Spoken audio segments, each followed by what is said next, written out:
معروف نے بہت ہی بہترین انداز اور مخصوص لبِ لہجے میں اپنی تقریر پیش کی۔ آئیے میرے دوستوں، چونکہ وقت کم ہے اور ہمیں اپنے پروگرام کو مکمل کرنا ہے، تو آئیے میں دوسرا مکالمہ پیش کرنے کے لیے عزیزم محمد سالم اور اعجاز اسید سلمہ کو دعوت دیتا ہوں کہ موصوف تشریف لائیں اور مکالمہ پیش کریں۔ محمد سالم اور اعجاز اسید۔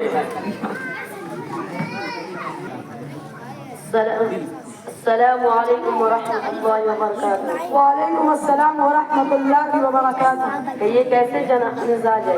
اللہ تعالیٰ کا فضل و کرم ہے، بالکل عافیت سے ہوں۔ ویسے آج کل کرتے کیا ہیں اور آپ کا مشغلہ کیا ہے؟ بھائی میں مدرسہ عین الاسلام میں تعلیم حاصل کر رہا ہوں۔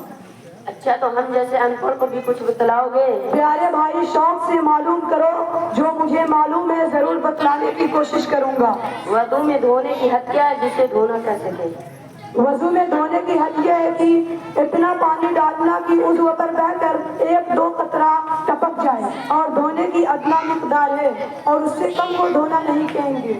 مثال کے طور پر کسی نے ہاتھ بھگو کر منہ پر پھیر لیا، یا اس قدر منہ پر پانی ڈالا کہ منہ پر ہی رہ گیا، ٹپکا نہیں، تو وضو صحیح نہیں ہوا۔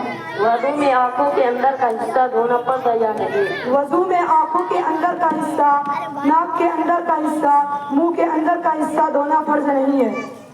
وضو کرنے کے بعد ناخن کتروائے تو ناخنوں کو دھونا ضروری ہے یا نہیں؟ وضو کرنے کے بعد ناخون کاٹا یا کتروایا تو ناخونوں کو دھونا ضروری نہیں ہے۔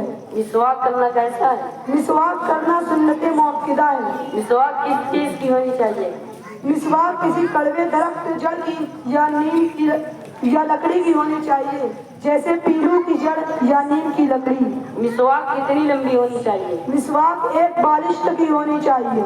مسواک کیسے کرنا چاہیے؟ مسواک دھو کر کرنا چاہیے اور دھو کر رکھنا چاہیے۔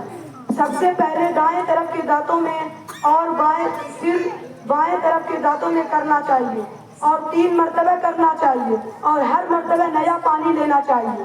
گرگرہ کرنا کیسا ہے؟ بھائی صاحب، وضو اور غسل میں گرگرہ کرنا سنت ہے، لیکن روزے کی حالت میں نہ کرنا چاہیے۔ بھائی آپ نے تو کمال کر دیا، آپ نے پڑھنا شروع کیا چند دنوں میں کئی معلومات، سبحان اللہ۔